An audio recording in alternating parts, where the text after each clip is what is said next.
Capítulo 8. Instinto. Los instintos son comparables con los hábitos, pero se diferencian de estos por el origen. Muchos instintos son tan maravillosos, que su desarrollo parecerá probablemente al lector una dificultad suficiente para echar abajo toda mi teoría. Debo sentar la premisa de que no me ocupo del origen de las facultades mentales, de igual modo que tampoco lo hago del origen de la vida misma. Nos interesa solo la diversidad de los instintos y de las demás facultades mentales de los animales de una misma clase. No intentaré dar definición alguna del instinto. Sería fácil demostrar que comúnmente se abarcan con un mismo término varios actos mentales diferentes, pero todo el mundo comprende lo que se quiere expresar cuando se dice que el instinto impulsa al cuclillo a emigrar y poner sus huevos en nidos de otras aves. Comúnmente se dice que es instintivo un acto para el que nosotros necesitamos experiencia que nos capacite para realizarlos cuando lo ejecuta un animal, especialmente si es un animal muy joven, sin experiencia, y cuando es realizado del mismo modo por muchos individuos, sin que conozcan para qué fin se ejecuta. Pero podría yo demostrar que ninguno de estos caracteres es universal.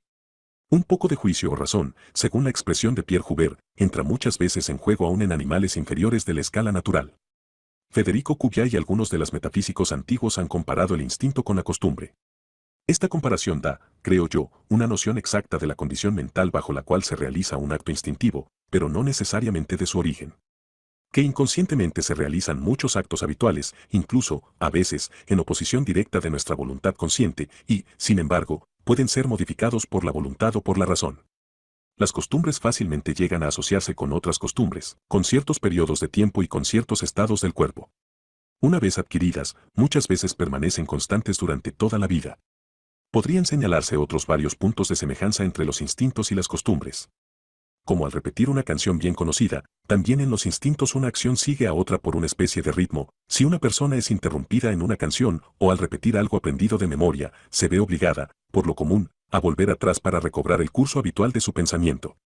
P. Huber observó que así ocurría en una oruga que hace una cubierta, a modo de hamaca complicadísima, pues dice que, cuando cogía una oruga que había terminado su cubierta, supongamos, hasta el sexto periodo de la construcción, y la ponía en una cubierta hecha solo hasta el tercero, la oruga volvía simplemente a repetir los periodos cuarto, quinto y sexto, pero si se cogía una oruga de una cubierta hecha, por ejemplo, hasta el periodo tercero, y se la ponía una hecha hasta el sexto, de modo que mucho de la obra estuviese ya ejecutado, lejos de sacar de esto algún beneficio, se veía muy embarazada, y, para completar su cubierta, parecía obligada a comenzar desde el periodo tercero, donde había dejado su trabajo, y de este modo intentaba completar la obra ya terminada.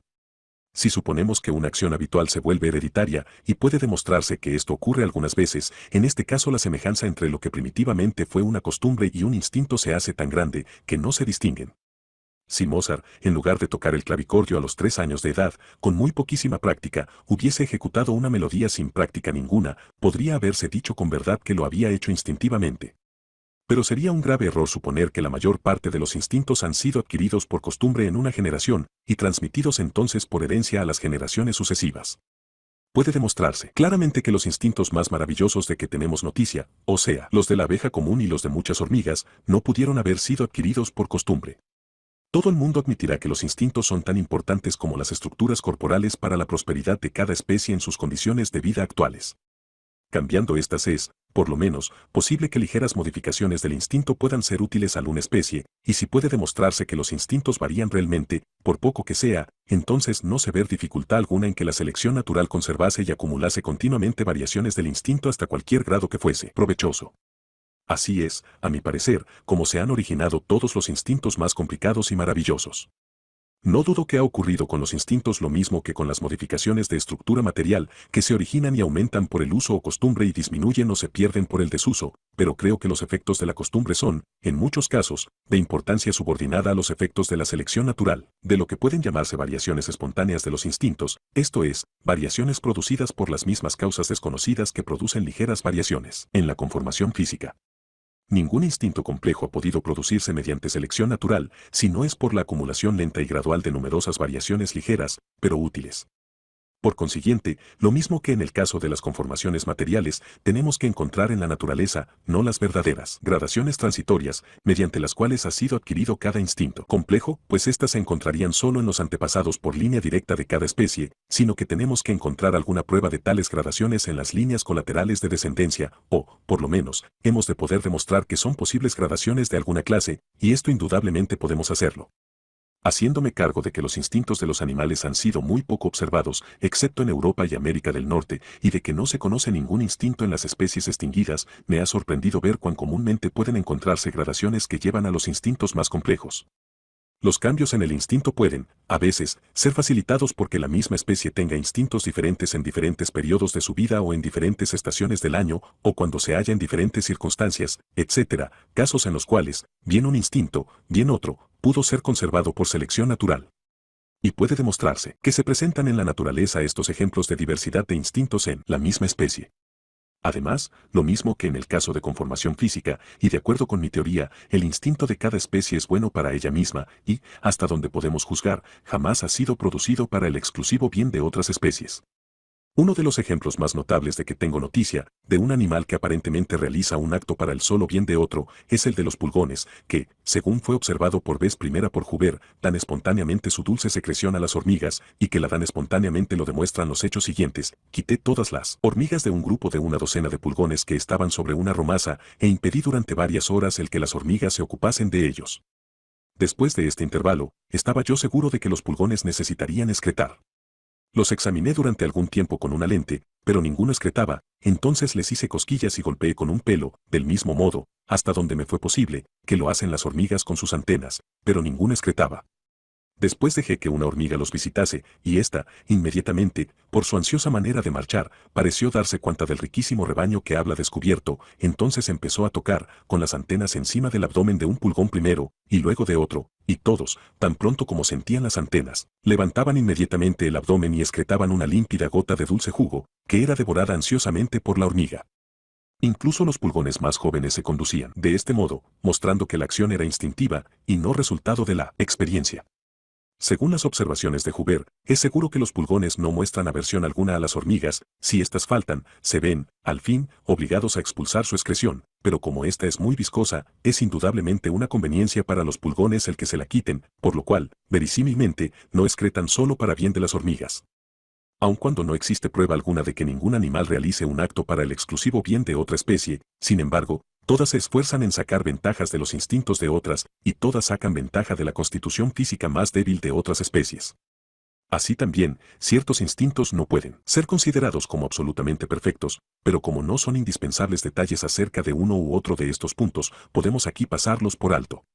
Como para la acción de la selección natural son imprescindibles algún grado de variación en los instintos en estado natural y la herencia de estas variaciones, debieran darse cuantos ejemplos fuesen posibles, pero me lo impide la falta de espacio. Solo puedo afirmar que los instintos indudablemente varían, por ejemplo, el instinto migratorio, tanto en extensión y dirección como en perderse totalmente.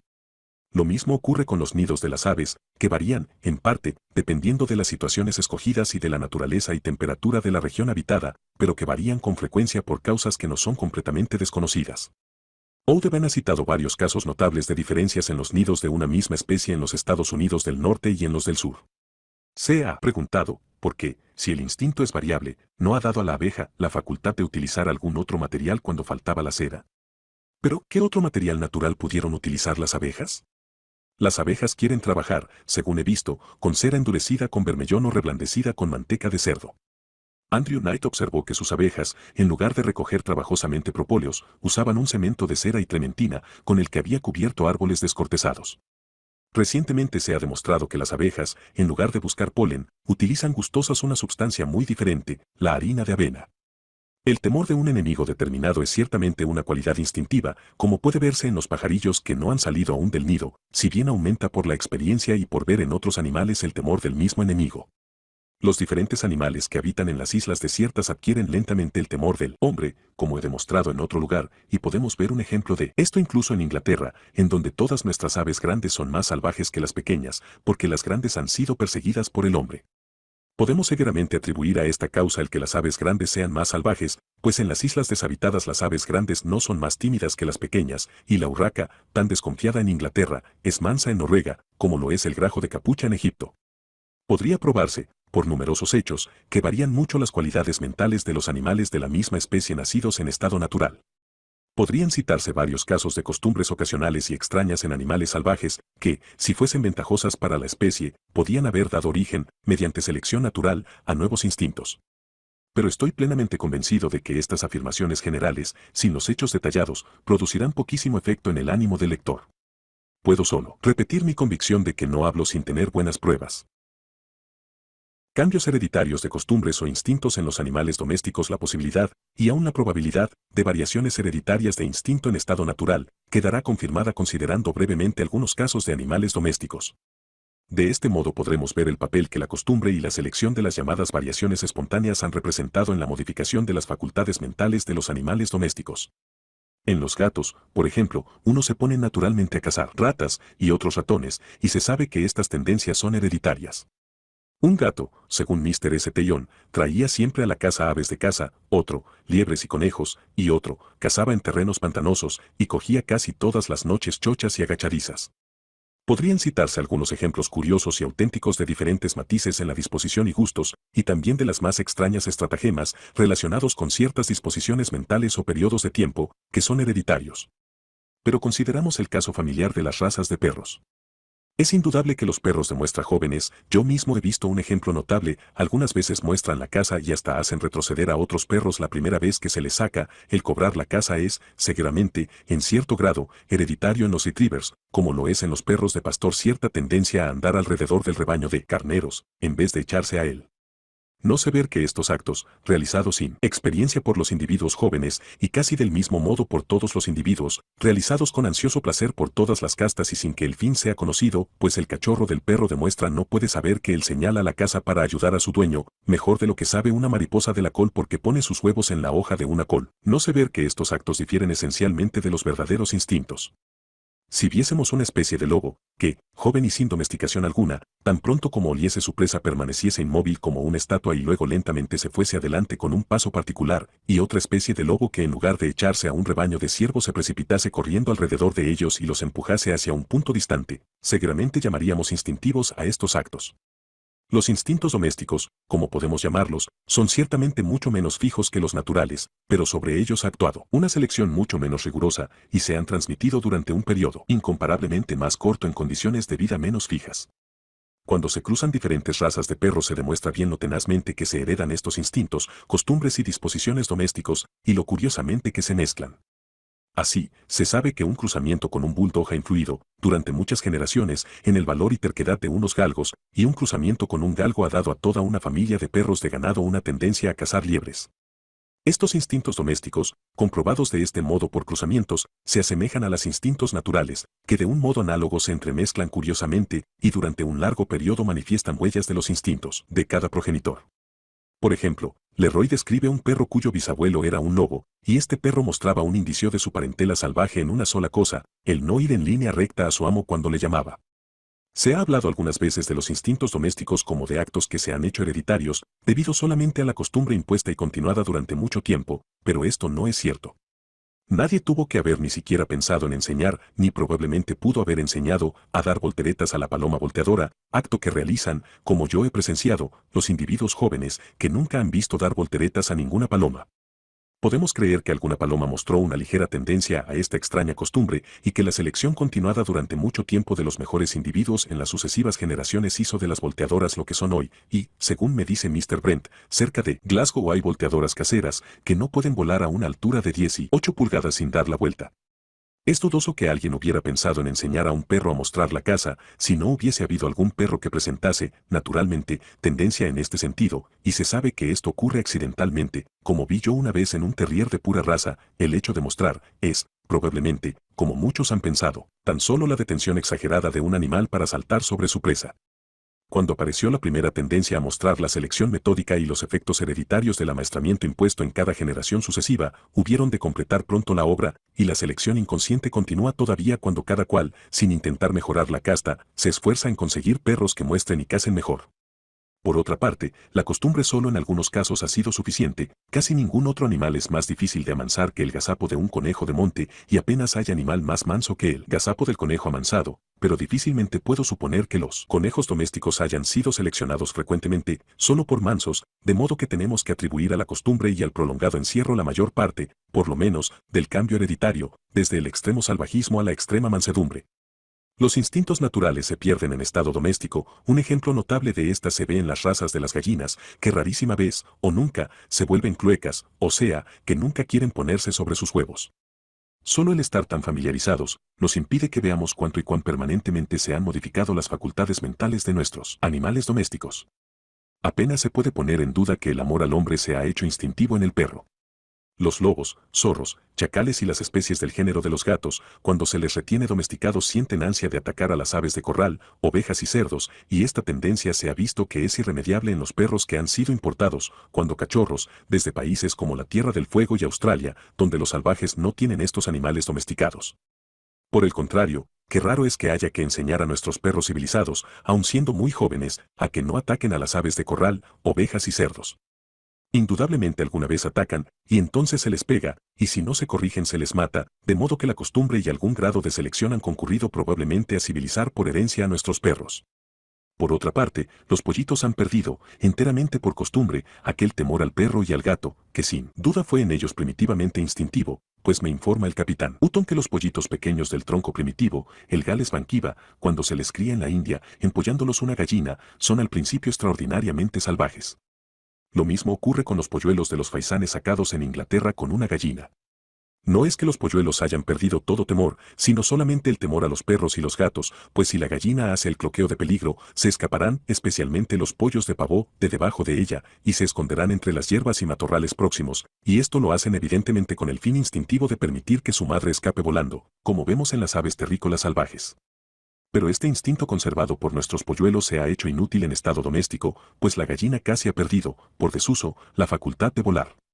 Por consiguiente, podemos llegar a la conclusión de que en estado doméstico se han adquirido instintos y se han perdido instintos naturales, en parte por costumbre y en parte porque el hombre ha seleccionado y acumulado durante las sucesivas generaciones costumbres y actos mentales especiales que aparecieron por vez primera, por lo que, en nuestra ignorancia, tenemos que llamar casualidad. En algunos casos las costumbres impuestas, por sí solas, han bastado para producir cambios mentales hereditarios, en otros, las costumbres impuestas no han hecho nada, y todo ha sido resultado de la selección continuada, tanto metódica como inconsciente, pero en la mayor parte de los casos han concurrido probablemente la costumbre y la selección. Instintos especiales quizá, considerando algunos casos, comprenderemos mejor cómo los instintos en estado natural han llegado a modificarse por selección. Elegirá solo tres, a saber, el instinto que lleva al cuclillo a poner sus huevos en nidos de otras aves, el instinto que tienen ciertas hormigas a procurarse esclavas y la facultad de hacer celdillas que tiene la abeja común. Estos dos últimos instintos han sido considerados, justa y generalmente, por los naturalistas como los más maravillosos de todos los conocidos. Instintos del cuclillo. Suponen algunos naturalistas que la causa más inmediata del instinto del cuclillo es que no pone sus huevos diariamente, sino con intervalos de 2 o 3 días, de modo que, si tuviese que hacer su nido e incubar sus propios huevos, los primeramente puestos quedarían durante algún tiempo sin ser incubados, o tendría que haber huevos y pajarillos de diferente tiempo en el mismo nido. Si así fuese, el proceso de puesta e incubación sería excesivamente largo, especialmente porque la hembra emigra muy pronto, y los pajarillos recién salidos del huevo tendrían probablemente que ser alimentados por el macho solo. Pero el cuclillo de América está en estas circunstancias, pues la hembra hace su propio nido y tiene a un mismo tiempo huevos y pajarillos nacidos sucesivamente. Se ha afirmado y se ha negado que el cuclillo americano pone accidentalmente sus huevos en nidos de otros pájaros, pero el Dr. Merrill, de Iowa, me ha dicho recientemente que una vez, en Illinois, encontró en el nido de un arrendajo azul, Garrulus cristatus, un cuclillo pequeño junto con un arrendajo pequeño, y como ambos tenían ya casi toda la pluma, no pudo haber error en su identificación. Podría citar algunos ejemplos de diferentes pájaros de los que se sabe que alguna vez ponen sus huevos en los nidos de otros pájaros. Supongamos ahora que un remoto antepasado de nuestro cuclillo europeo tuvo las costumbres del cuclillo americano y que la hembra a veces ponía algún huevo en el nido de otra ave. Si el ave antigua obtuvo algún provecho por esta costumbre accidental, por serle posible emigrar más pronto, o por alguna otra causa, o si los pequeñuelos, por haber sacado provecho del engañado instinto de otra especie, resultaron más vigorosos que cuando los cuidaba su propia madre, abrumada, como apenas podía dejar de estarlo teniendo huevos y pequeñuelos de diferentes edades a un mismo tiempo, entonces los pájaros adultos y los pequeñuelos obtendrían ventajas. Y la analogía nos llevaría a creer que las crías sacadas de este modo serían aptas para seguir, por herencia, la costumbre accidental y aberrante de su madre, y, a su vez, tenderían a poner sus huevos en nidos de otras aves y a tener, de este modo, mejor éxito en la cría de sus pequeños. Mediante un largo proceso de esta naturaleza, creo yo que se ha producido el instinto de nuestro cuclillo. También se ha afirmado recientemente, con pruebas suficientes, por Adolf Müller, que el cuquillo pone a veces sus huevos sobre el suelo desnudo, los incuba y alimenta a sus pequeños. Este hecho extraordinario es probablemente un caso de reversión al primitivo instinto de nidificación, perdido desde hace mucho tiempo. Se ha propuesto la objeción de que yo no he hecho mención de otros instintos y adaptaciones de estructura correlativos en el cuquillo, de los que se ha dicho que están necesariamente coordinados. Pero, en todo caso, es inútil el hacer teorías sobre un instinto que nos es conocido tan solo en una sola especie, pues hasta ahora no tenemos hechos que nos guíen. Hasta hace poco tiempo solo se conocían los instintos del cuclillo europeo y del cuclillo americano, que no es parásito. Actualmente, debido a las observaciones de Mr. Ramsey, hemos sabido algo sobre 3 especies australianas que ponen sus huevos en nidos de otras aves. Los puntos principales que hay que indicar son 3. Primero, que el cuclillo común, con raras excepciones, pone un solo huevo en un nido, de modo que el ave joven, grande y voraz, recibe abundantemente alimento. Segundo, que los huevos son notablemente pequeños, no mayores que los de la alondra, ave cuyo tamaño es aproximadamente como una cuarta parte del de un cuquillo, y podemos deducir que este pequeño tamaño del huevo es un caso real de adaptación, del hecho de que el cuclillo americano, que no es parásito, pone huevos del tamaño normal. Tercero, que el cuclillo en cuanto nace tiene el instinto, la fuerza y el dorso especialmente conformado para desalojar a sus hermanos adoptivos, que entonces, por consiguiente, mueren de frío y hambre. Esto ha sido audazmente llamado una disposición benéfica para que el cuclillo joven pueda conseguir comida suficiente y que sus hermanos adoptivos perezcan antes de que hayan adquirido mucha sensibilidad. Volviendo ahora a las especies australianas, aun cuando estas aves ponen en un nido generalmente un solo huevo, no es raro encontrar 2 y hasta 3 huevos en el mismo nido. En el cuclillo bronceado los huevos varían mucho de tamaño, siendo su longitud de 8 a 10 líneas. Ahora bien, si hubiese sido ventajoso a esta especie el haber puesto huevos todavía menores que actualmente, de modo que hubiesen engañado a ciertos padres adoptivos, o lo que es más probable, se hubiesen desarrollado en menos tiempo, pues se asegura que existe relación entre el tamaño de los huevos y la duración de su incubación, en este caso no hay dificultad en creer que pudo haberse formado una raza o especie que hubiese puesto huevos cada vez menores, pues estos habrían sido incubados y logrados con más seguridad. Hace observar Mr. Ramsey que 2 de los cuclillos australianos, cuando ponen sus huevos en un nido abierto, manifiestan preferencia por nidos que contengan huevos de color próximo al de los suyos. La especie europea parece manifestar cierta tendencia a un instinto semejante, pero no es raro que se aparte de él, como lo demuestra al poner sus huevos mates de color pálido en el nido de la curruca de invierno, que tiene los huevos brillantes de color azul verdoso. Si nuestro cuclillo hubiera desplegado invariablemente el instinto antedicho, este se habría seguramente agregado a los instintos que se pretende que tienen que haber sido adquiridos todos juntos. Los huevos del cuclillo bronceado de Australia, según Mr. Ramsey, varían muchísimo de color, de modo que, en este particular, lo mismo que en el tamaño, la selección natural pudo haber asegurado y fijado alguna variación ventajosa. En el caso del cuclillo europeo, los hijos de los padres adoptivos son, por lo común, arrojados del nido a los 3 días de haber salido el cuclillo del huevo, y como el cuclillo a esta edad se encuentra en un estado en que no puede valerse, Mr. Gould se inclinó primero a creer que el acto de la expulsión era ejecutado por los mismos padres nutricios, pero ahora ha recibido un informe fidedigno de que un cuclillo, todavía ciego e incapaz hasta de levantar su propia cabeza, fue positivamente visto en el acto de arrojar a sus hermanos adoptivos. El observador volvió a colocar en el nido uno de estos y fue arrojado de nuevo.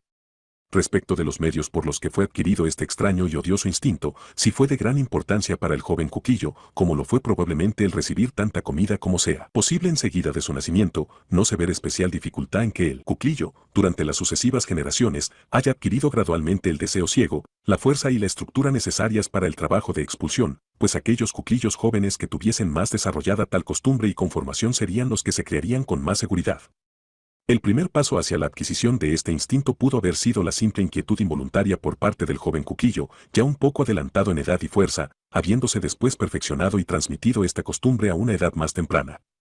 No se ve en esto mayor dificultad que en que los polluelos de otras aves, antes de salir del huevo, adquirieran el instinto de romper su propio cascarón, o en que en las culebras pequeñas, como lo ha señalado Owen, se forme en las mandíbulas superiores un diente agudo transitorio para cortar la cubierta apergaminada del huevo, pues si cada parte es susceptible de variaciones individuales en todas las edades, y las variaciones tienden a ser heredadas a la edad correspondiente o antes, hechos que son indiscutibles, los instintos y la conformación del individuo joven pudieron modificarse lentamente, lo mismo que los del adulto, y ambas hipótesis tienen que sostenerse o caer junto con toda la teoría de la selección natural. Algunas especies de Molotrus, género muy característico de aves en América, afín a nuestros estorninos, tienen costumbres parásitas como las del cuquillo, y las especies presentan una interesante gradación en la perfección de sus instintos. Mr. Hudson, excelente observador, ha comprobado que los machos y hembras de Molotrus vadius viven a veces en bandadas, reunidos en promiscuidad, y otras veces forman parejas. Unas veces construyen nido propio, otras se apoderan de uno perteneciente a alguna otra ave, a veces arrojando los pajarillos del extraño. Unas veces ponen sus huevos en el nido que se han apropiado de esta manera o, lo que es bastante extraño, construyen uno para ellos encima de aquel. Comúnmente empollan sus propios huevos y crían sus propios hijos, pero Mr. Hudson dice que es probable que sean accidentalmente parásitos, pues ha visto a los pequeñuelos de esta especie siguiendo a aves adultas de otra y gritando para que los alimentasen. Las costumbres parásitas de otra especie de Molotrus, el M. bonariensis, están bastante más desarrolladas que las de aquel, pero distan mucho de ser perfectas. Esta ave, según lo que de ella se sabe, pone invariablemente sus huevos en nidos de extraños, pero es notable que a veces varias, juntas, empiezan por sí mismas a construir un nido irregular y mal acondicionado, colocado en sitios singularmente inadecuados, tales como en las hojas de un gran cardo. Sin embargo, según lo que ha averiguado Mr. Hudson, nunca terminan un nido para sí mismas. Con frecuencia ponen tantos huevos, de 15 a 20, en el mismo nido adoptivo, que pocos o ninguno podrán dar pequeñuelos. Tienen además la extraordinaria costumbre de agujerear picoteando los huevos, tanto los de su propia especie como los de los padres nutricios, que encuentran en los nidos que se han apropiado. Ponen también muchos huevos en el suelo desnudo, los cuales quedan de este modo inútiles. Una tercera especie, el M. pecoris de América del Norte, ha adquirido instintos tan perfectos como los del cuquillo, pues nunca pone más de un huevo en el nido adoptivo, de modo que el pajarillo se cría seguramente. Mr. Hudson es tenazmente incrédulo en la evolución, pero parece haber sido tan impresionado por los instintos imperfectos del Molotrus bonariensis que cita mis palabras y pregunta, ¿hemos de considerar estas costumbres no como instintos especialmente fundados o creados, sino como pequeñas consecuencias de una ley general, o sea, la de transición? Diferentes aves, como se ha hecho ya observar, ponen a veces sus huevos en los nidos de otras. Esta costumbre no es muy rara en las gallináceas y da alguna luz acerca del singular instinto de los avestruces. En esta familia se reúnen varias hembras y ponen primero un corto número de huevos en un nido y después en otro, y estos huevos son incubados por los machos. Este instinto puede explicarse probablemente por el hecho de que los avestruces hembras ponen un gran número de huevos, pero con intervalo de 2 o 3 días, lo mismo que el cuclillo. Sin embargo, el instinto del avestruz de América, lo mismo que en el caso del Molotrus bonariensis, todavía no se ha perfeccionado, pues un número sorprendente de huevos quedan desparramados por las llanuras hasta el punto que en un solo día de caza recogí no menos de 20 huevos perdidos e inutilizados. Muchos himenópteros son parásitos y ponen regularmente sus huevos en nidos de otras especies de himenópteros. Este caso es más notable que el del cuquillo, pues en estos himenópteros se han modificado no solo sus instintos, sino también su conformación en relación con sus costumbres parásitas, pues no poseen el aparato colector del polen, que hubiera sido indispensable si recogiesen comida para sus propias crías.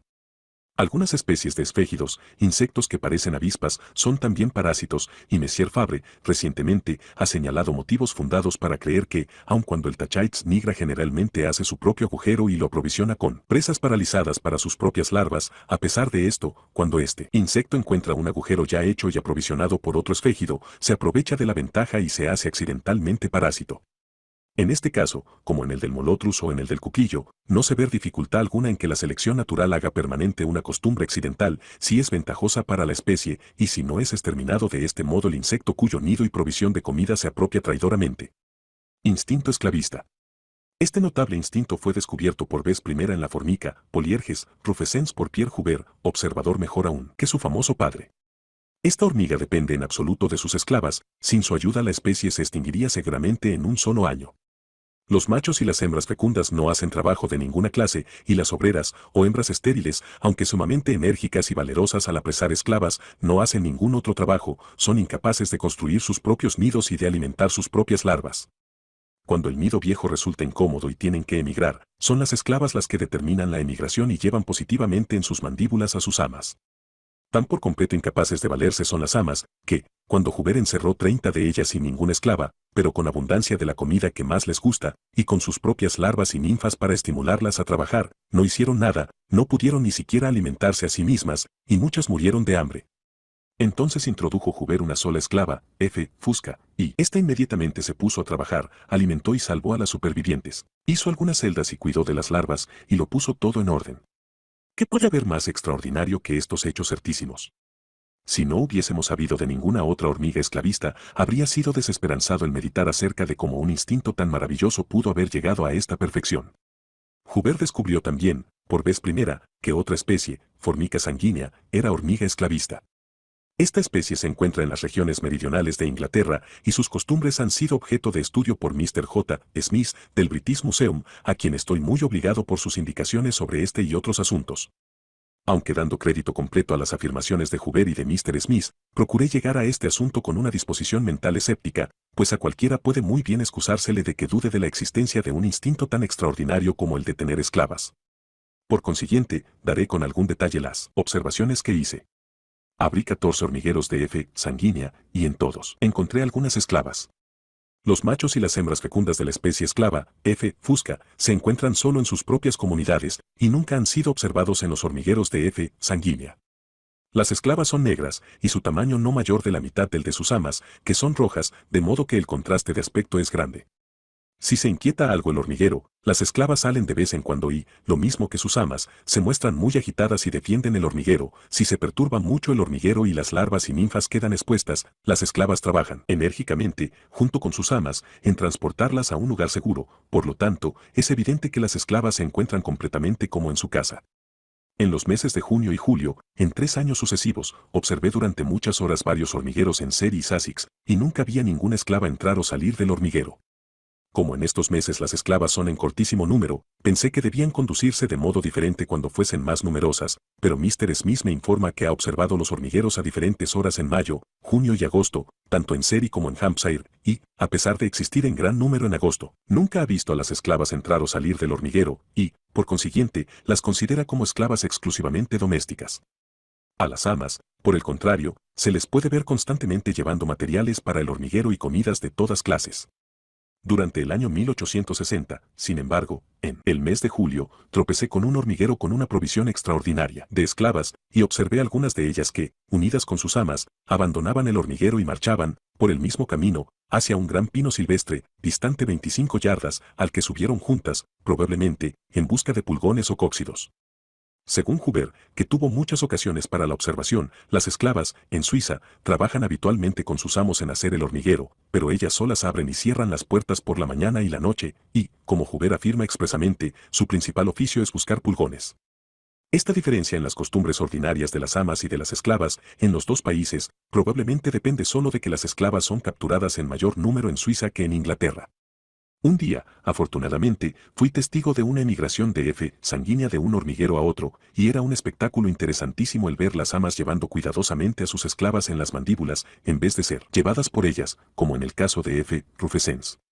Otro día llamó mi atención una veintena aproximadamente de hormigas esclavistas rondando por el mismo sitio, y evidentemente no en busca de comida, se acercaron y fueron vigorosamente rechazadas por una colonia independiente de la especie esclava, F. fusca. A veces, hasta 3 de estas hormigas se agarraban a las patas de la especie esclavista F. sanguínea.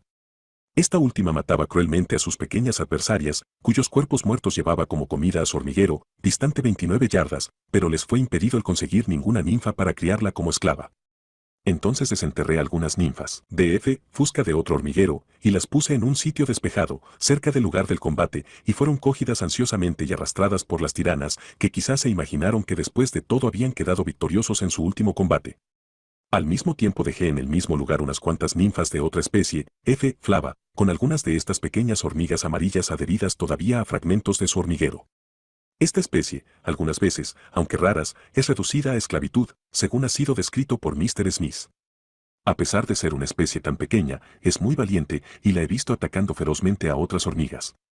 En un caso encontré, con sorpresa, una colonia independiente de F. flava bajo una piedra, debajo de un hormiguero de la F. sanguínea, que es esclavista, y habiendo perturbado accidentalmente ambos hormigueros, las hormigas pequeñas atacaron a sus corpulentas vecinas con sorprendente valor.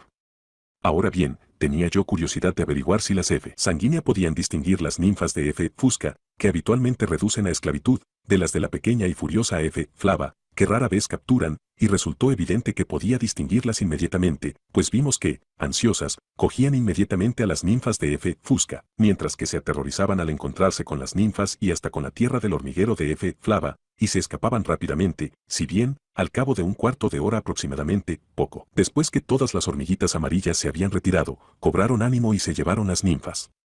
Una tarde visité otra colonia de F. sanguínea y encontré un gran número de estas hormigas que volvían y entraban en su hormiguero llevando los cuerpos muertos de F. fusca, lo que demostraba que no era esto una emigración, y numerosas ninfas. Fui siguiendo, unas 40 yardas, una larga fila de hormigas cargadas de botín, hasta llegar a un matorral densísimo de brezos, de donde vi salir el último individuo de F. sanguínea llevando una ninfa, pero no pude encontrar el devastado hormiguero en el tupido brezal. El hormiguero, sin embargo, debía estar muy cerca, pues 2 o 3 individuos de F. fusca se movían con la mayor agitación, y uno estaba colgado, sin movimiento, al extremo de una ramita de brezo, con una ninfa de su misma especie en la boca, una imagen de la desesperación sobre el hogar saqueado. Tales son los hechos, aun cuando no necesitaban, ni confirmación, que se refieren al maravilloso instinto de esclavismo. Obsérvese qué contraste ofrecen las costumbres instintivas de F. sanguínea con las de F. rufescens, que vive en el continente. Esta última no construye su propio hormiguero, ni determina sus propias emigraciones, ni recolecta comida para sí misma ni para sus crías, y ni siquiera puede alimentarse, depende en absoluto de sus numerosas esclavas. F. sanguínea, por el contrario, posee muchas menos esclavas, y en la primera parte del verano sumamente pocas. Las amas determinan cuándo y dónde se ha de formar un nuevo hormiguero, y cuando emigran, las amas llevan las esclavas. Tanto en Suiza como en Inglaterra, las esclavas parecen tener el cuidado exclusivo de las larvas y las amas van solas en las expediciones para coger esclavas. En Suiza, esclavas y amas trabajan juntas haciendo el hormiguero y llevando materiales para él, unas y otras, pero principalmente las esclavas cuidan y ordeñan, como pudiera decirse, sus pulgones, y de este modo unas y otras recogen comida para la comunidad. En Inglaterra, solo las amas abandonan ordinariamente el hormiguero para recoger materiales de construcción y comida para sí mismas. Sus larvas y esclavas, de modo que las amas en Inglaterra reciben muchos menos servicios de sus esclavas que en Suiza. No pretenderé conjeturar por qué grado se originó el instinto de F. sanguínea. Pero, como las hormigas que no son esclavistas, se llevan las ninfas de otras especies y están esparcidas cerca de sus hormigueros, como lo he visto yo, es posible que estas ninfas, primitivamente almacenadas como comida, pudieron llegar a desarrollarse, y estas hormigas extrañas, criadas así involuntariamente, seguirían entonces sus propios instintos y harían el trabajo que pudiesen. Si su presencia resultó útil a la especie que las habla cogido, si era más ventajoso para esta especie capturar obreros que procrearlos, la costumbre de recolectar ninfas, primitivamente para alimento, pudo por selección natural ser reforzada y hecha permanentemente para el muy diferente fin de criar esclavas. Una vez adquirido el instinto, aun cuando alcanzase un desarrollo menor que en nuestra F. sanguínea inglesa, que, como hemos visto, es menos ayudada por sus esclavas que la misma especie. En Suiza, la selección natural pudo aumentar y modificar el instinto, suponiendo siempre que todas las modificaciones fuesen útiles para la especie, hasta que se formó una especie de hormiga que depende tan abyectamente de sus esclavas como la Formica rufescens. Instinto de hacer celdillas de la abeja común. No entraré aquí en pequeños detalles sobre este asunto, sino que daré simplemente un bosquejo de las conclusiones a que he llegado. Ha de ser un necio quien sea capaz de examinar la delicada estructura de un panal, tan hermosamente adaptado a sus fines, sin admiración entusiasta. Los matemáticos dicen que las abejas han resuelto prácticamente un profundo problema, y que han hecho sus celdillas de la forma adecuada para que contengan la mayor cantidad de miel con el menor gasto posible de la preciosa cera en su construcción. Se ha hecho observar que un hábil obrero, con herramientas y medidas adecuadas, encontraría muy difícil hacer celdillas de cera de la forma debida, aun cuando esto es ejecutado por una muchedumbre de abejas que trabajan en una obscura colmena. Concediéndoles todos los instintos que se quiera, parece al pronto completamente incomprensible cómo pueden hacer todos los ángulos y planos necesarios y aún conocer si están correctamente hechos. Pero la dificultad no es, ni en mucho, tan grande como al principio parece. Puede demostrarse, a mi parecer, que todo este hermoso trabajo es consecuencia de un corto número de instintos sencillos. Me llevó a investigar que la forma de la celdilla está en íntima relación con la existencia de celdillas adyacentes, y las ideas que siguen pueden quizá considerarse como una simple modificación de su teoría. Consideremos el gran principio de la gradación, y veamos si la naturaleza no nos revela su método de trabajo. En un extremo de una corta serie tenemos los abejorros, que utilizan sus capullos viejos para guardar miel, añadiéndoles a veces cortos tubos de cera, y que hacen también celdillas de cera separadas e irregularmente redondeadas. En el extremo de la serie tenemos las celdillas de la abeja común situadas en 2 capas. Cada celdilla, como es bien sabido, es un prisma hexagonal, con los bordes de la base de sus 6 caras achaflanados, de modo que se acoplen a una pirámide invertida formada por 3 rombos. Estos rombos tienen determinados ángulos, y los 3 que forman la base piramidal de una celdilla de un lado del panal entran en la composición de las bases de 3 celdillas contiguas del lado opuesto. En la serie, entre la extrema perfección de las celdillas de la abeja común y la simplicidad de las del abejorro, tenemos las celdillas de Melipona domestica de México, cuidadosamente descritas y representadas por Pierre Joubert. La melipona misma es intermedia, por su conformación, entre la abeja común y el abejorro, pero más próxima a este último. Construye un panal de cera, casi regular, formado por celdillas cilíndricas en las cuales se desarrollan las crías y, además, por algunas celdas de cera grandes para guardar miel. Estas últimas son casi esféricas, de tamaño casi igual, y están reunidas, constituyendo una masa irregular. Pero el punto importante que hay que advertir es que estas celdas están siempre construidas a tal proximidad unas de otras que se hubiesen roto o entrecortado mutuamente si las esferas hubiesen sido completas, pero esto no ocurre nunca, pues estas abejas construyen paredes de cera perfectamente planas entre las esferas que tienden a entrecortarse. Por consiguiente, cada celdilla consta de una porción extrema esférica y de 2, 3 o más superficies planas, según que la celdilla sea contigua de otras 2, 3 o más celdillas. Cuando una celdilla queda sobre otras 3, lo cual, por ser las esferas del mismo tamaño, es un caso obligado y frecuentísimo, las 3 superficies planas forman una pirámide, y esta pirámide, como Joubert ha hecho observar, es manifiestamente una imitación tosca de la base piramidal de 3 caras de las celdillas de la abeja común. Lo mismo que en las celdillas de la abeja común, también aquí las 3 superficies planas de una celdilla entran necesariamente en la construcción de 3 celdillas contiguas. Es manifiesto que, con este modo de construir, la melipona ahorra cera y, lo que es más importante, trabajo, pues las paredes planas entre las celdillas contiguas no son dobles, sino que son del mismo grueso que las porciones esféricas exteriores y, sin embargo, cada porción plana forma parte de 2 celdillas. Reflexionando sobre este caso, se me ocurrió que, si la melipona hubiera hecho sus esferas a igual distancia unas de otras, y las hubiera hecho de igual tamaño, y las hubiera dispuesto simétricamente en 2 capas, la construcción resultante hubiese sido tan perfecta como el panal de la abeja común. De consiguiente, escribí al profesor Miller, de Cambridge, y este geómetra ha revisado amablemente el siguiente resumen, sacado de sus informes, y me dice que es rigurosamente exacto. Si se describe un número de esferas iguales, cuyos centros estén situados en 2 planos paralelos, estando el centro de cada esfera a una distancia igual al radio x2, o sea, al radio x1,41421, o a una distancia menor de los centros de las 6 esferas que la rodean en el mismo plano, y a la misma distancia de los centros de las esferas adyacentes en el otro plano paralelo, entonces, tomando los planos de intersección entre las diferentes esferas de los 2 planos paralelos, resultarán 2 capas de prismas hexagonales, unidas entre sí por bases piramidales formadas por 3 rombos. Y los rombos y los lados de los prismas hexagonales tendrán todos los ángulos idénticamente iguales a los dados por las mejores medidas que se han hecho de las celdas de la abeja común. Pero el profesor Wyman, que ha hecho numerosas medidas cuidadosas, me dice que la precisión de la labor de la abeja ha sido muy exagerada, hasta tal punto que lo que podría ser la forma típica de la celdilla pocas veces o nunca se realiza. Por consiguiente, podemos llegar a la conclusión de que si pudiésemos modificar ligeramente los instintos que posee ya la melipona, y que en sí mismos no son maravillosos, esta abeja haría una construcción tan maravillosamente perfecta como la de la abeja común.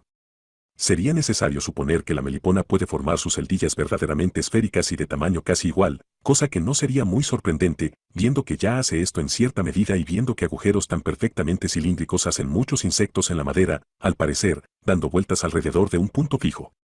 Tendríamos que suponer que la melipona arregla sus celdillas en capas planas, como ya lo hace con sus celdillas cilíndricas, y tendríamos que suponer, y esta es la mayor dificultad, que puede, de alguna manera, juzgar, en algún modo, a qué distancia se encuentra de sus compañeras de trabajo cuando varias están haciendo sus esferas, pero la melipona está ya capacitada para apreciar la distancia, hasta el punto que siempre describe sus esferas de modo que se corten en cierta extensión, y entonces une los puntos de intersección por superficies perfectamente planas.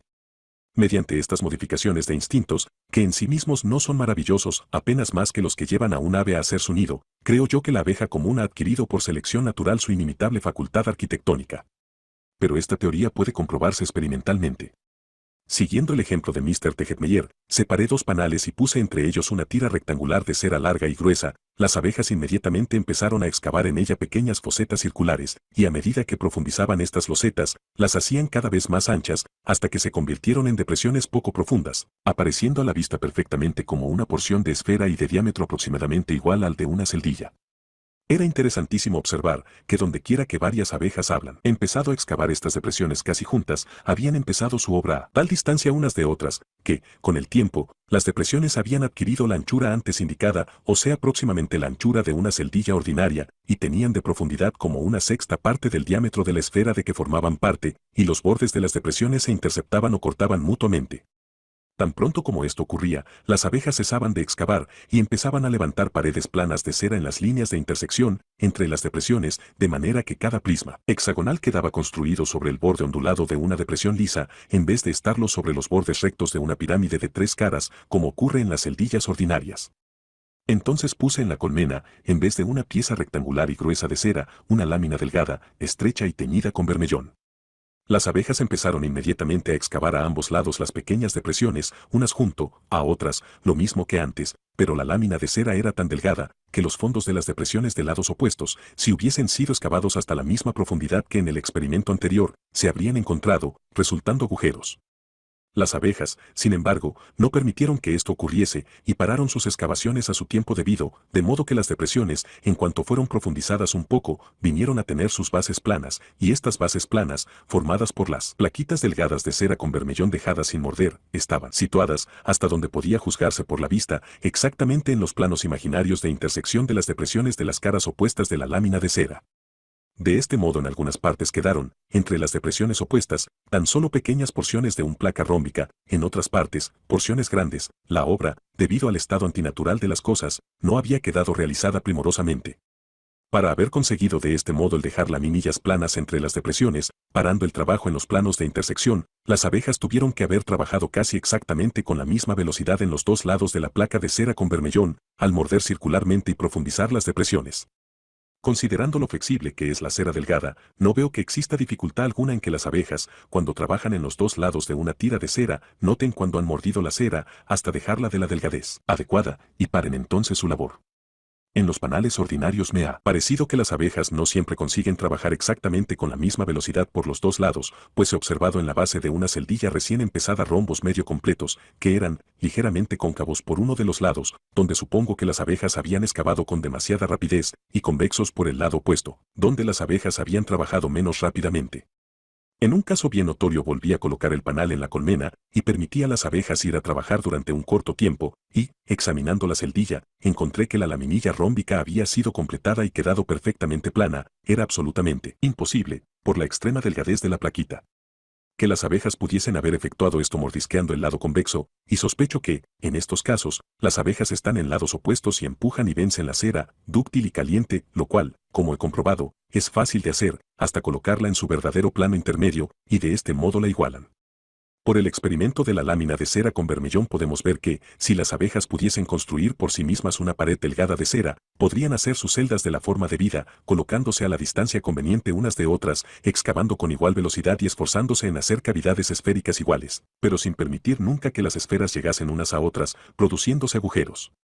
Ahora bien, las abejas, como puede verse claramente examinando el borde de un panal en construcción, hacen una tosca pared o reborde circular todo alrededor del panal, y lo muerden por los dos lados, trabajando siempre circularmente al ahondar cada celdilla.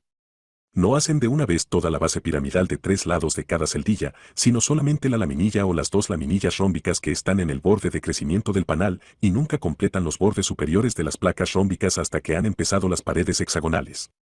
Algunas de estas observaciones difieren de las hechas por Francisco Huber, tan justamente celebrado, pero estoy convencido de su exactitud, y si tuviese espacio demostraría que son compatibles con mi teoría.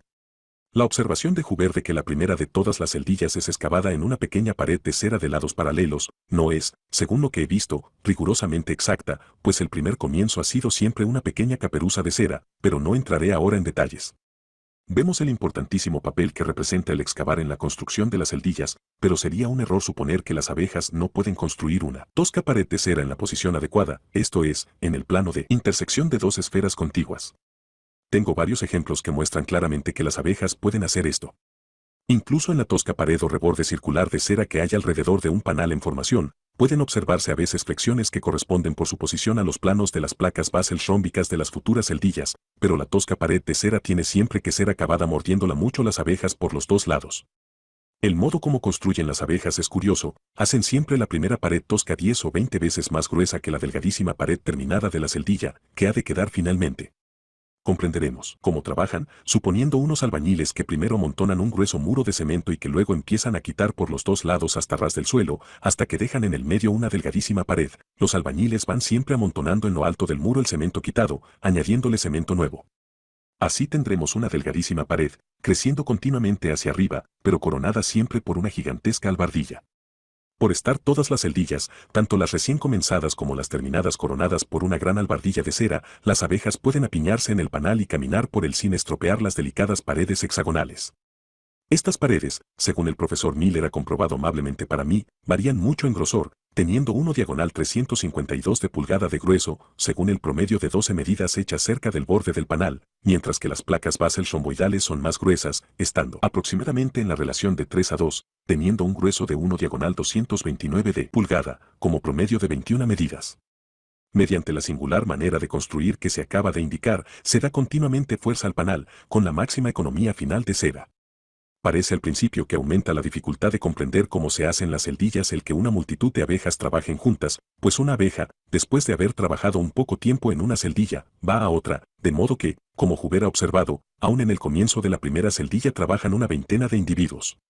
Pude demostrar prácticamente este hecho cubriendo los bordes de las paredes hexagonales de una sola celdilla o el margen del reborde circular de un panal en construcción con una capa sumamente delgada de cera mezclada con bermellón, y encontré invariablemente que el color era muy delicadamente difundido por las abejas, tan delicadamente como pudiera haberlo hecho un pintor con su pincel, por haber tomado partículas de la cera coloreada, del sitio en que había sido colocada, y haber trabajado con ella en los bordes crecientes de las celdillas de alrededor. La construcción parece ser una especie de equilibrio entre muchas abejas que están todas instintivamente a la misma distancia mutua, que se esfuerzan todas en excavar esferas iguales y luego construir o dejar sin morder los planos de intersección de estas esferas. Era realmente curioso notar, en casos de dificultad, como cuando dos partes de panal se encuentran formando un ángulo, con qué frecuencia las abejas derriban y reconstruyen de diferentes maneras la misma celdilla, repitiendo a veces una forma que al principio habían desechado. Cuando las abejas tienen lugar en el cual pueden estar en la posición adecuada para trabajar, por ejemplo, un listón de madera colocado directamente debajo del medio de un panal que vaya creciendo hacia abajo, de manera que el panal tenga que ser construido sobre una de las caras del listón. En este caso las abejas pueden poner los comienzos de una pared de un nuevo hexágono en su lugar preciso, proyectándose más allá de las otras celdillas completas. Es suficiente que las abejas puedan estar colocadas a las debidas distancias relativas unas de otras y respecto de las paredes de las últimas celdillas completas y, entonces, mediante sorprendentes esferas imaginarias, pueden construir una pared intermediaria entre dos esferas contiguas, pero, por lo que he podido ver, nunca muerden ni rematan los ángulos de la celdilla hasta que ha sido construida una gran parte, tanto de esta celdilla como de las contiguas. Esta facultad de las abejas de construir en ciertas circunstancias una pared tosca, en su lugar debido, entre las celdillas recién comenzadas, es importante, pues se relaciona con un hecho que parece, al pronto, destruir la teoría precedente, o sea, con el hecho de que las celdillas del margen de los avisperos son rigurosamente hexagonales, pero no tengo aquí espacio para entrar en este asunto. Tampoco me parece una gran dificultad el que un solo insecto, como ocurre con la avispa reina, haga celdillas hexagonales y trabajase alternativamente por dentro y por fuera de dos o tres celdillas empezadas a un mismo tiempo, estando siempre a la debida distancia relativa de las partes de las celdillas recién comenzadas, describiendo esferas o cilindros y construyendo planos intermediarios. Como la selección natural obra solamente por acumulación de pequeñas modificaciones de estructura o de instinto, útil cada una de ellas al individuo en ciertas condiciones de vida, puede razonablemente preguntarse, ¿cómo pudo haber aprovechado a los antepasados de la abeja común una larga sucesión gradual de modificaciones del instinto arquitectónico tendiendo todas hacia el presente plan perfecto de construcción? Creo que la respuesta no es difícil. Las celdillas construidas como las de la abeja o las de la avispa ganan en resistencia y economizan mucho el trabajo y espacio y los materiales de que están construidas. Por lo que se refiere a la formación de cera, es sabido que las abejas, con frecuencia, están muy apuradas para conseguir el néctar suficiente, y Mr. Tegetmeyer me informa que se ha probado experimentalmente que las abejas de una colmena consumen de 12 a 15 libras de azúcar seco para la producción de una libra de cera, de modo que las abejas de una colmena tienen que recolectar y consumir una cantidad asombrosa de néctar líquido para la secreción de la cera necesaria para la construcción de sus panales. Además, muchas abejas tienen que quedar ociosas varios días durante el proceso de secreción. Una gran provisión de miel es indispensable para mantener un gran número de abejas durante el invierno, y es sabido que la seguridad de la comunidad depende principalmente de que se mantengan un gran número de abejas. Por consiguiente, el ahorro de cera, por ahorrar mucha miel y tiempo empleado en recolectarla, ha de ser un elemento importante del buen éxito para toda familia de abejas. Naturalmente, el éxito de la especie puede depender del número de sus enemigos o parásitos o de causas por completo distintas y así ser totalmente independiente de la cantidad de miel que puedan reunir las abejas. pero supongamos que esta última circunstancia determinó, como es probable que muchas veces lo haya determinado, el que un himenóptero afín de nuestros abejorros pudiese existir en gran número en un país, y, supongamos, además, que la comunidad viviese durante el invierno y, por consiguiente, necesitase una provisión de miel. En este caso, es indudable que sería una ventaja para nuestro abejorro imaginario el que una ligera modificación en sus instintos lo llevase a hacer sus celdillas de cera unas próximas a otras, de modo que se entrecortasen un poco, pues una pared común, aun solo para dos celdillas contiguas, ahorraría un poco de trabajo y cera. Por consiguiente, sería cada vez más ventajoso para nuestro abejorro el que hiciese sus celdillas cada vez más regulares, más cerca unas de otras y agregadas formando una masa, como las de Melipona, pues, en este caso, una gran parte de la superficie limitante de cada celdilla serviría para limitar las contiguas y se economizaría mucho trabajo y cera. Además, por la misma causa, sería ventajoso para Melipona el que hiciese sus celdillas más juntas y más regulares por todos conceptos que las hace al presente, pues, como hemos visto, las superficies esféricas desaparecerían por completo y serían reemplazadas por superficies planas, y la Melipona haría un panal tan perfecto como el de la abeja común. La selección natural no pudo llegar más allá de este estado de perfección arquitectónica, pues el panal de la abeja, hasta donde nosotros podemos juzgar, es absolutamente perfecto por lo que se refiere a economizar trabajo y cera. De este modo, a mi parecer, el más maravilloso de todos los instintos conocidos, el de la abeja común, puede explicarse porque la selección natural ha sacado provecho de numerosas modificaciones pequeñas y sucesivas de instintos sencillos, porque la selección natural ha llevado paulatinamente a las abejas a describir esferas iguales a una distancia mutua dada, dispuestas en dos capas, y a construir y excavar la cera en los planos de intersección de un modo cada vez más perfecto. Las abejas, evidentemente, no sabían que describían sus esferas a una distancia mutua particular, más de lo que saben ahora como son los diferentes ángulos de los prismas hexagonales y de las placas rómbicas Basels, pues la fuerza propulsora del proceso de selección natural fue la construcción de celdillas de la debida solidez y del tamaño y forma adecuados para las larvas, realizado esto con la mayor economía posible del tamaño y cera.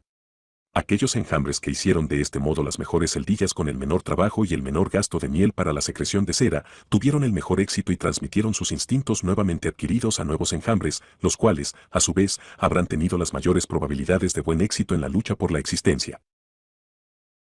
Objeciones a la teoría de la selección natural aplicada a los insectos. Insectos neutros o estériles. A la opinión precedente sobre el origen de los instintos se ha hecho la objeción de que las variaciones de estructura y de instinto tienen que haber sido simultáneas y exactamente acopladas entre sí, pues una modificación en aquella sin el correspondiente cambio inmediato en este hubiese sido fatal. La fuerza de esta objeción descansa por completo en la admisión de que los cambios en los instintos y conformación son bruscos. Tomemos como ejemplo el caso del carbonero, Parus major, al que se ha hecho alusión en un capítulo precedente. Esta ave, muchas veces, estando en una rama, sujeta entre sus patas las simientes del tejo y las golpea con el pico, hasta que llega al núcleo. Ahora bien, ¿qué especial dificultad habría en que la selección natural conservase todas las ligeras variaciones individuales en la forma del pico que fuesen o que estuviesen mejor adaptadas para abrir las simientes, hasta que se formasen un pico también conformado para este fin como el del trepatroncos, al mismo tiempo que la costumbre, o la necesidad, o la variación espontánea del gusto llevasen al ave a hacerse cada vez más granívora?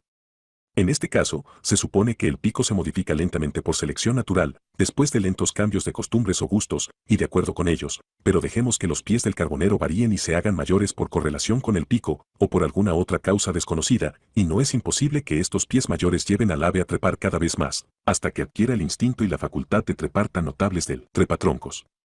En este caso, se supone que un cambio gradual de conformación lleva al cambio de costumbres instintivas. Tomemos otro ejemplo. Pocos instintos son tan notables como el que lleva a la salangana a hacer su nido por completo de saliva condensada. Algunas aves construyen sus nidos de barro, que se cree que está humedecido con saliva, y una de las golondrinas de América del Norte hace su nido, según he visto, de tronquitos aglutinados con saliva y hasta con plaquitas formadas de esta sustancia. Es, pues, muy improbable que la selección natural de aquellos individuos que segregasen cada vez más saliva produjese al fin una especie con instintos que la llevasen a despreciar otros materiales y a hacer sus nidos exclusivamente de saliva condensada. Y lo mismo en otros casos. Hay que admitir, sin embargo, que en muchos no podemos conjeturar si fue el instinto o la conformación lo que primero varió. Indudablemente podrían oponerse a la teoría de la selección natural muchos instintos de explicación dificilísima, casos en los cuales no podemos comprender cómo se pudo haber originado un instinto, casos en que no se sabe que existan gradaciones intermedias, casos de instintos de importancia tan insignificante que la selección natural apenas pudo haber obrado sobre ellos, casos de instintos casi idénticos en animales tan distantes en la escala de la naturaleza, que no podemos explicar su semejanza por herencia de un antepasado común, y que, por consiguiente, hemos de creer que fueron adquiridos independientemente por selección natural. No entraré aquí en estos varios casos, y me limitaré a una dificultad especial, que al principio me pareció insuperable y realmente fatal para toda la teoría. Me refiero a las hembras neutras o estériles de las sociedades de los insectos, pues estas neutras, frecuentemente, difieren mucho en instintos y conformación, tanto de los machos como de las hembras fecundas, y, sin embargo, por ser estériles no pueden propagar su clase.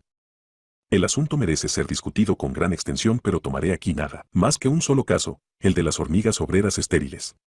De qué modo las obreras se han vuelto estériles, constituye una dificultad, pero no mucho mayor que la de cualquier otra modificación notable de conformación, pues puede demostrarse que algunos insectos y otros animales articulados, en estado natural, resultan accidentalmente estériles, y si estos insectos hubiesen sido sociables, y si hubiese sido útil para la sociedad el que cada año hubiese nacido un cierto número, capaces de trabajar pero incapaces de procrear, yo no sé ver dificultad alguna especial en que esto se hubiese efectuado por selección natural. Pero he de pasar por alto esta dificultad preliminar. La gran dificultad estriba en que las hormigas obreras difieren mucho de los machos y de las hembras fecundas en su conformación, como en la forma del tórax, en estar desprovistas de alas y a veces de ojos, y en el instinto.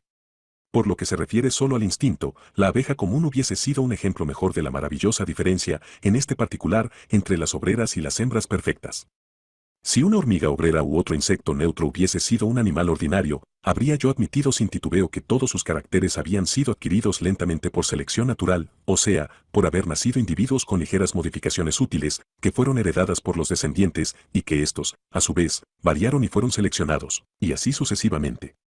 Pero en la hormiga obrera tenemos un instinto que difiere mucho del de sus padres, aun cuando es completamente estéril, de modo que nunca pudo haber transmitido a sus descendientes modificaciones de estructura o instinto adquiridas sucesivamente. Puede muy bien preguntarse cómo es posible conciliar este caso con la teoría de la selección natural. En primer lugar, recuérdese que tenemos innumerables ejemplos, tanto en nuestras producciones domésticas como en las naturales, de toda clase de diferencias hereditarias de estructura, que están en relación con ciertas edades o con los sexos. Tenemos diferencias que están en correlación, no solo con un sexo, sino con el corto periodo en que el aparato reproductor está en actividad, como el plumaje nupcial de muchas aves y las mandíbulas con garfio del salmón macho. Tenemos ligeras diferencias hasta en los cuernos de las diferentes razas del ganado vacuno, en relación con un estado artificialmente imperfecto del sexo masculino, pues los bueyes de ciertas razas tienen cuernos más largos que los bueyes de otras. Relativamente a la longitud de los cuernos, tanto de los toros como de las vacas de las mismas razas. Por consiguiente, no se ve gran dificultad en que un carácter llegue a ser correlativo de la condición estéril de ciertos miembros de las sociedades de los insectos. La dificultad descansa en comprender cómo se han acumulado lentamente, por selección natural, estas modificaciones correlativas de estructura. Esta dificultad, aunque insuperable en apariencia, disminuye o desaparece, en mi opinión, cuando se recuerda que la selección puede aplicarse a la familia lo mismo que al individuo, y puede de este modo obtener el fin deseado. Los ganaderos desean que la carne y la grasa estén bien entremezcladas. Fue matado un animal que presentaba estos caracteres, pero el ganadero ha recurrido con confianza a la misma casta y ha conseguido su propósito. Tal fe puede ponerse en el poder de la selección, que es probable que pudiera formarse una raza de ganado que diese siempre bueyes con cuernos extraordinariamente largos, observando que toros y que vacas produjesen cuando se apareasen bueyes con los cuernos más largos, y, sin embargo, ningún buey habría jamás propagado su clase. He aquí un ejemplo mejor y real. Según Mr. Bellet, algunas variedades de alelí blanco doble, por haber sido larga y cuidadosamente seleccionadas hasta el grado debido, producen siempre una gran proporción de plantas que llevan flores dobles y completamente estériles, pero también dan algunas plantas sencillas y fecundas. Estas últimas, mediante las cuales puede únicamente ser propagada la variedad, pueden compararse a los machos y hembras fecundas de las hormigas y las plantas dobles estériles a las neutras de la misma sociedad. Lo mismo que en las variedades de alelí blanco, en los insectos sociables la selección natural ha sido aplicada a la familia y no al individuo, con objeto de lograr un fin útil. Por consiguiente, podemos llegar a la conclusión de que pequeñas modificaciones de estructura o de instinto relacionadas con la condición estéril de ciertos miembros de la comunidad han resultado ser ventajosas, y, en consecuencia, los machos y hembras fecundos han prosperado y transmitido a su descendencia fecunda una tendencia a producir miembros estériles con las mismas modificaciones. Este proceso tiene que repetirse muchas veces hasta que se produzca la prodigiosa diferencia que vemos entre las hembras fecundas de la misma especie en muchos insectos sociables. Pero no hemos llegado todavía a la cumbre de la dificultad, o sea el hecho de que las neutras de varias especies de hormigas difieren, no solo de los machos y hembras fecundos, sino también entre sí mismas, a veces en un grado casi increíble, y están de este modo divididas en dos y aún en tres castas.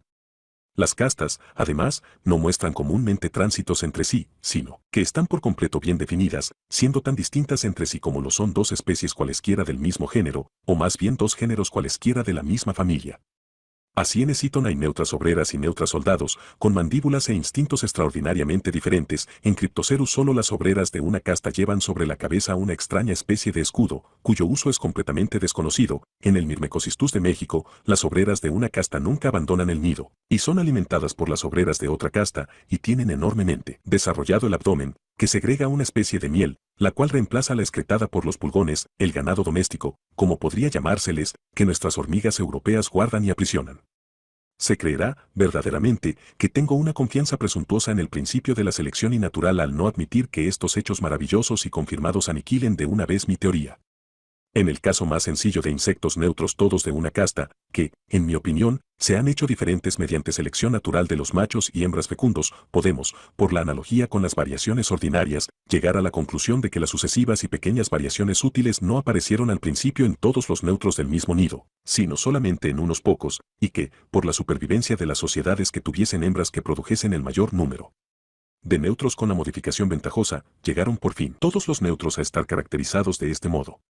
Según esta opinión, tendríamos que encontrar accidentalmente en el mismo nido insectos neutros que presentasen gradaciones de estructura, y esto es lo que encontramos, y aún no raras veces, si consideramos que pocos insectos han sido cuidadosamente estudiados fuera de Europa.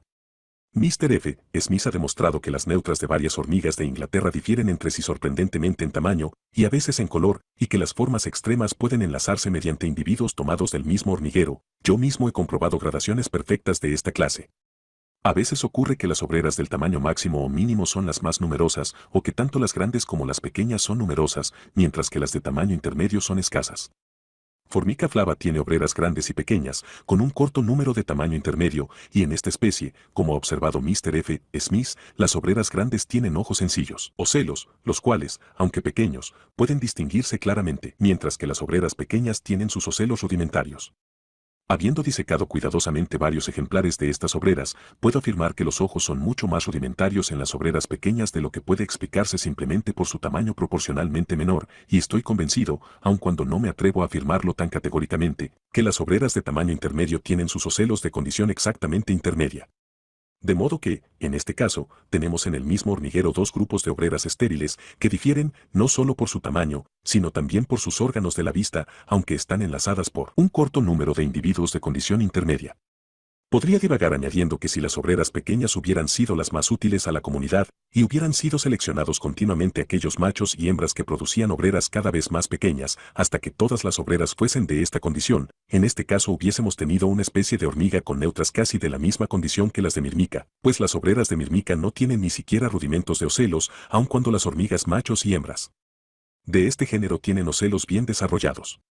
Puedo citar otro caso. Tan confiadamente esperaba yo encontrar accidentalmente gradaciones de estructuras importantes entre las diferentes castas de neutras en la misma especie, que aproveché gustoso el ofrecimiento hecho por Mr. F. Smith de numerosos ejemplares de un mismo nido de la hormiga cazadora, Anoma, del África Occidental. El lector apreciará quizá mejor la diferencia en estas obreras dándole yo, no las medidas reales, sino una comparación rigurosamente exacta. La diferencia era la misma que si viésemos hacer una casa a una cuadrilla de obreros, de los cuales unos tuviesen 5 pies y 4 pulgadas de altura y otros 10 y 6 pies de altura, pero tendríamos que suponer, además, que los obreros más grandes tuviesen la cabeza 4 veces, en lugar de 3, mayor que la de los pequeños, y las mandíbulas casi 5 veces mayores. Las mandíbulas, además, de las hormigas obreras de los diversos tamaños diferían prodigiosamente en forma y en la figura y número de los dientes.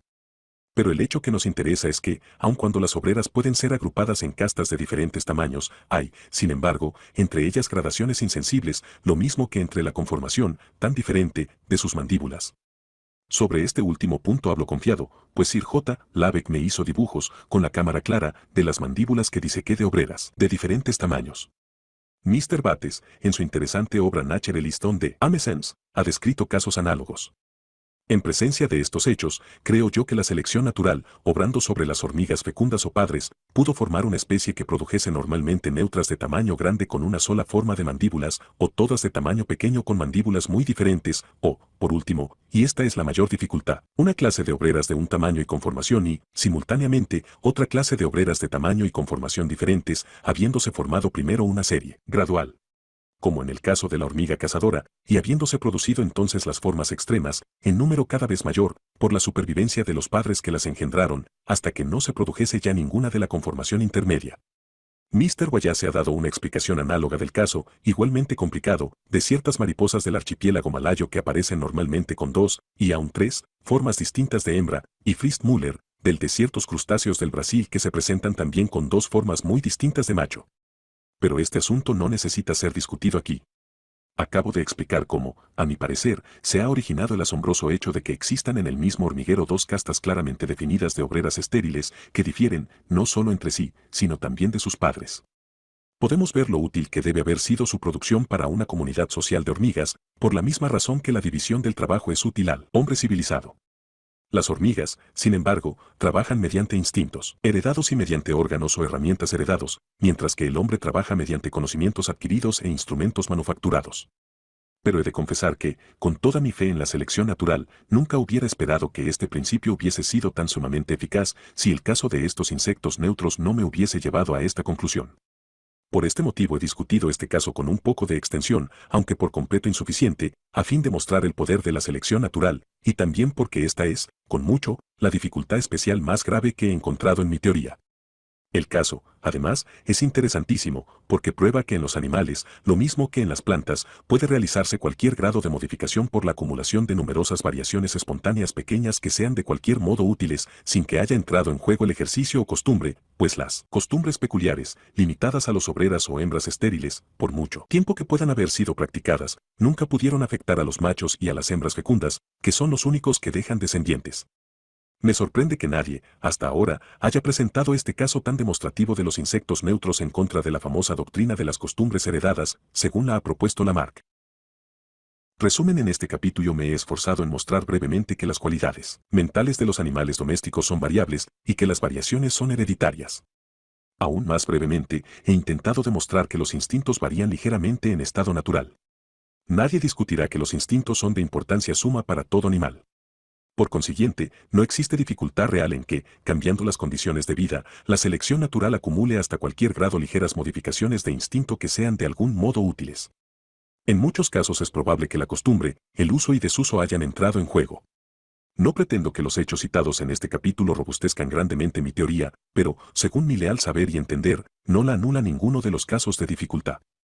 Por el contrario, el hecho de que los instintos no son siempre completamente perfectos y están sujetos a errores, de que no puede demostrarle que ningún instinto haya sido producido para bien de otros animales, aun cuando algunos animales saquen provecho del instinto de otros, de que la regla de historia natural natura non licet soltem es aplicable a los instintos lo mismo que a la estructura corporal, y se explica claramente según las teorías precedentes, pero es inexplicable de otro modo, tiende todo ello a confirmar la teoría de la selección natural. Esta teoría se robustece también por algunos otros hechos relativos a los instintos, como el caso común de especies muy próximas, pero distintas, que, habitando en partes distintas del mundo y viviendo en condiciones considerablemente diferentes, conservan, sin embargo, muchas veces, casi los mismos instintos. Por ejemplo, por el principio de la herencia podemos comprender por qué es que el tordo de la región tropical de América del Sur tapiza su nido con barro, de la misma manera especial que lo hace nuestro zorzal de Inglaterra, porque los calaos de África y de India tienen el mismo instinto extraordinario de emparedar y aprisionar las hembras en un hueco de un árbol, dejando solo un pequeño agujero en la pared, por el cual los machos alimentan a la hembra y a sus pequeñuelos cuando nacen, porque las ratillas, machos, troglodites, de América del Norte hacen nidos de macho, nests, en los cuales descansan como los machos de nuestras ratillas, costumbre completamente distinta de las de cualquier otra ave conocida. Finalmente, puede no ser una deducción lógica, pero para mi imaginación es muchísimo más satisfactorio considerar instintos, tales como el del cuclillo joven, que expulsa a sus hermanos adoptivos, el de las hormigas esclavistas, el de las larvas de icneumónidos, que se alimentan del cuerpo vivo de las orugas, no como instintos especialmente creados o fundados, sino como pequeñas consecuencias de una ley general que conduce al progreso de todos los seres orgánicos, o sea, que multiplica, transforma y deja vivir a los más fuertes y deja morir a los más débiles.